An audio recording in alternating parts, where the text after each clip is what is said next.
नमस्कार दोस्तों, क्या खेसारी लाल यादव का करियर ख़त्म हो गया?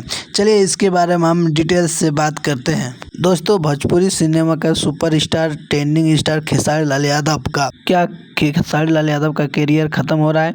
आप लोग मानते हैं क्या खेसारी लाल यादव का करियर ख़त्म हो रहा है?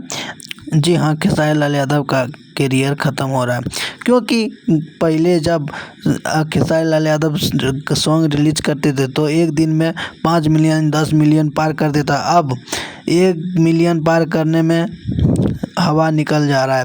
आप भी सोचो ना भाई, खेसारी लाल यादव का एक बोलबम सॉन्ग आया है आज को, 3 लाख ही व्यूज गया अभी तक। 15 घंटा में 3 लाख व्यूज, इतना कम व्यूज कौन लाता है? इसमें दोष किसको दे सकते, खेसारी लाल यादव का टीम को या खेसारी लाल यादव का?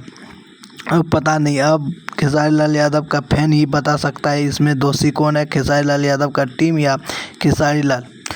तो कैसा लगा मैं वीडियो कमेंट करके बता दीजिएगा और फिर मिलेंगे अगले वीडियो में कोई खेसारी लाल यादव का न्यू अपडेट लेके। जय हिंद, जय भारत।